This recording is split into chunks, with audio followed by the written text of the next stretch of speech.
Chapter 74, Every Home a Church. Parents to be God's representatives. Every family in the home life should be a church, a beautiful symbol of the Church of God in heaven. If parents realized their responsibilities to their children, they would not under any circumstances scold and fret at them. This is not the kind of education any child should have. Many children have learned to be fault-finding, fretful, scolding, passionate children because they were allowed to be passionate at home.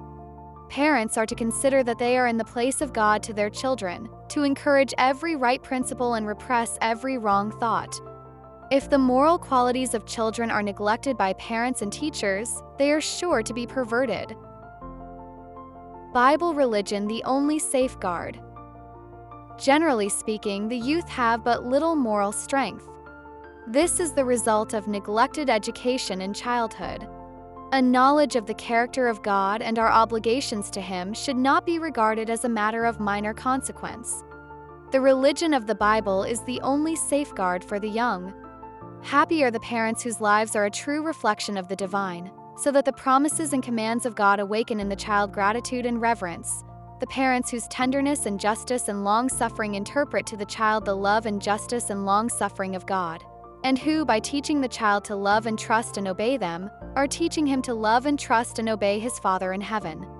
Parents who impart to the child such a gift have endowed him with a treasure more precious than the wealth of all the ages, a treasure as enduring as eternity. Profession is valueless without home religion. The daily acts of life tell the measure and mold of our disposition and character. Where there is a lack of home religion, a profession of faith is valueless.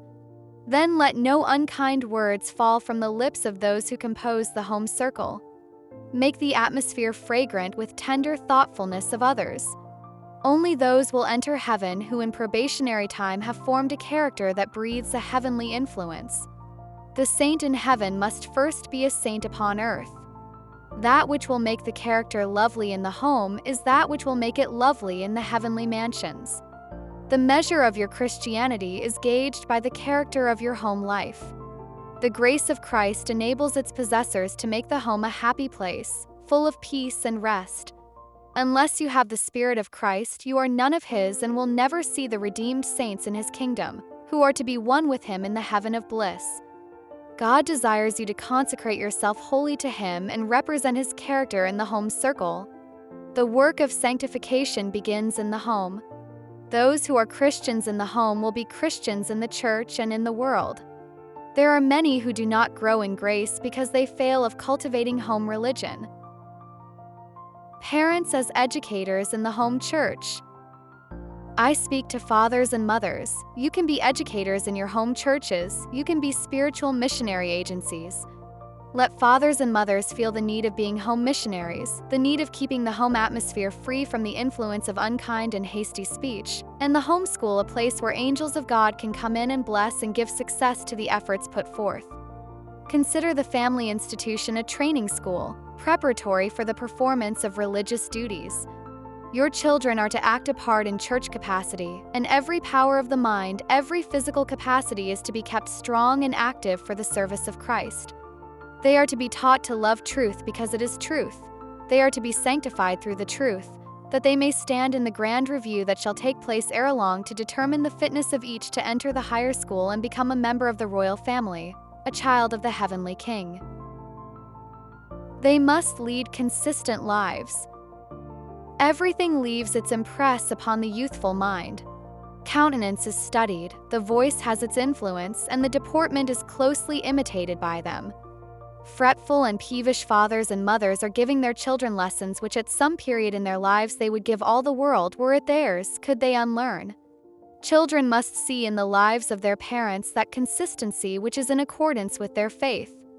By leading a consistent life and exercising self-control, parents may mold the characters of their children. Train children as workers for Christ. Those who are united by the ties of nature have the strongest claims upon each other. The members of the family should manifest kindness and the tenderest love. The words spoken and the deeds performed should be in accordance with Christian principles.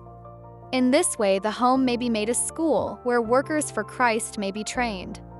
The home is to be regarded as a sacred place. Every day of our lives, we should surrender ourselves to God. Thus, we may gain special help and daily victories. Cross is to be borne daily. Every word should be guarded, for we are responsible to God to represent in our lives as far as possible the character of Christ. A fatal mistake many make. Can we educate our sons and daughters for a life of respectable conventionality, a life professedly Christian, but lacking his self-sacrifice, a life on which the verdict of him who is truth must be, "I know you not"? Thousands are doing this. They think to secure for their children the benefits of the gospel while they deny its spirit. But this cannot be. Those who reject the privilege of fellowship with Christ in service reject the only training that imparts a fitness for participation with Him in His glory. They reject the training that in this life gives strength and nobility of character. Many a father and mother, denying their children to the cross of Christ, have learned too late that they were thus giving them over to the enemy of God and man. They sealed their ruin, not alone for the future but for the present life. Temptation overcame them. They grew up a curse to the world, a grief and shame to those who gave them being. We know not in what line our children may be called to serve. They may spend their lives within the circle of the home. They may engage in life's common vocations or go as teachers of the gospel to heathen lands, but all are alike called to be missionaries for God, ministers of mercy to the world. They are to obtain an education that will help them to stand by the side of Christ in unselfish service. Teach them to rely on divine aid. If you wish your children to possess enlarged capacities to do good, teach them to have a right hold of the future world. If they are instructed to rely upon divine aid in their difficulties and dangers, they will not lack power to curb passion and to check the inward temptations to do wrong. Connection with the source of wisdom will give light and the power of discernment between right and wrong. Those so endowed will become morally and intellectually strong and will have clearer views and better judgment even in temporal affairs. Salvation assured through faith and trust. We can have the salvation of God in our families, but we must believe for it, live for it, and have a continual abiding faith and trust in God. The restraint which God's word imposes upon us is for our own interest. It increases the happiness of our families and of all around us. It refines our taste, sanctifies our judgment, and brings peace of mind and, in the end, everlasting life.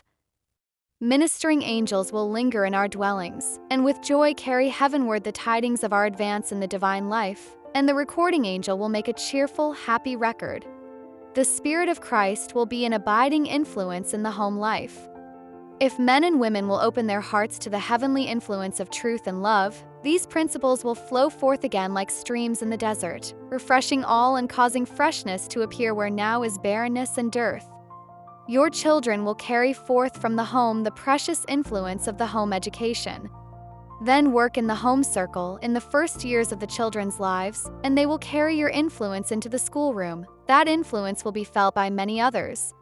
Thus the Lord will be glorified. Looking for more ways to help your family grow in faith, health, and wisdom?